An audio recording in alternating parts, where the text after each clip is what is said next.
Assalamualaikum warahmatullahi wabarakatuh. Baik, saya Anissa Rahmi dengan NIM 4418023 akan menyampaikan materi kami tentang perbedaan karakteristik tiga aliran historiografi Islam klasik. Sebelum saya masuk pada pembahasan saya, kita harus mengetahui dahulu apa-apa aliran apa saja yang ada pada historiografi Islam klasik ini. Yang mana pada historiografi Islam klasik ini ada tiga aliran. Yang pertama ada aliran Yaman, aliran Madinah, dan aliran Irak. Nah, di sini saya akan membahas tentang aliran Madinah. Sebagaimana yang kita ketahui sebelumnya bahwa perkembangan sejarah di kalangan umat Islam ini itu sejalan dengan perkembangan ilmu-ilmu keagamaan lainnya.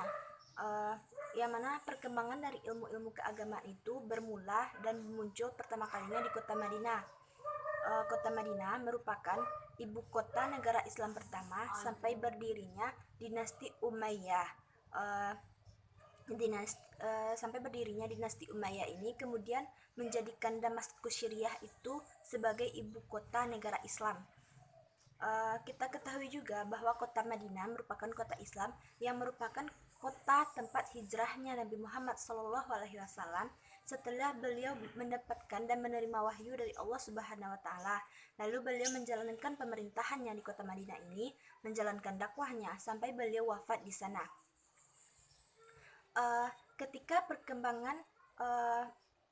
Ketika perkembangan Islam semakin meluas, itu akibat dari keberhasilan ekspansi umat Islam pada masa Khulafaur Rasyidin dan Bani Umayyah. Banyak para penuntut ilmu keagamaan yang ingin mempelajari dan memperdalam ilmu-ilmu keagamaan ini, seperti ilmu hadis, ilmu tafsir, ilmu fikih, dan ilmu-ilmu keagamaan lainnya. Maka mereka itu datang ke kota Madinah untuk mempelajari serta mendalami ilmu tersebut.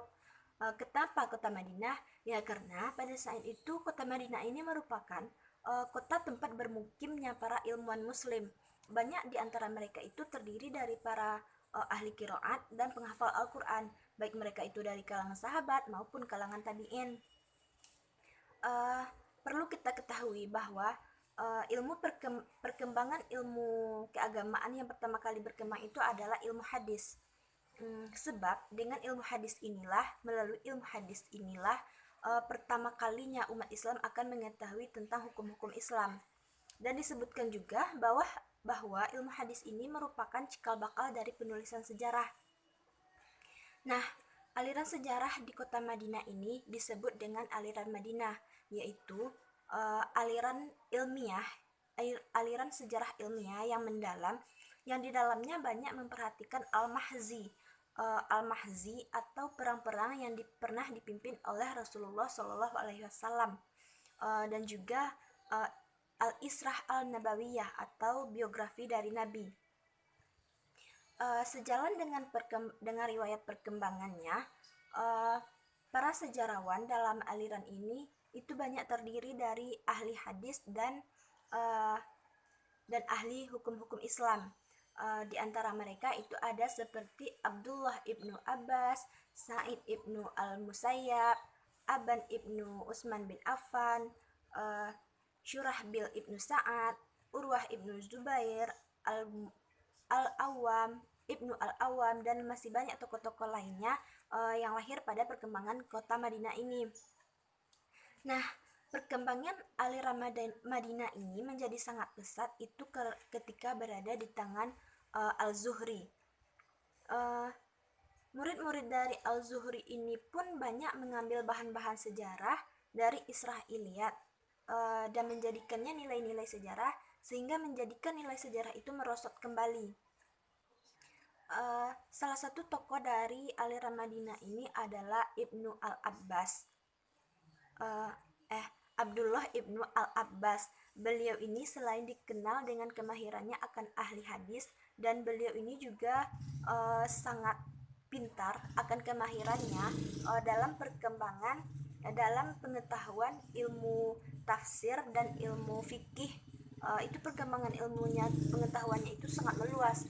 Selain ilmu-ilmu yang saya sebutkan tadi, beliau juga dikenal dengan pengetahuannya akan tentang ilmu sejarah, karena beliau ini bisa meriwayatkan tentang bahasa Arab al-ba'idah atau yang sudah punah.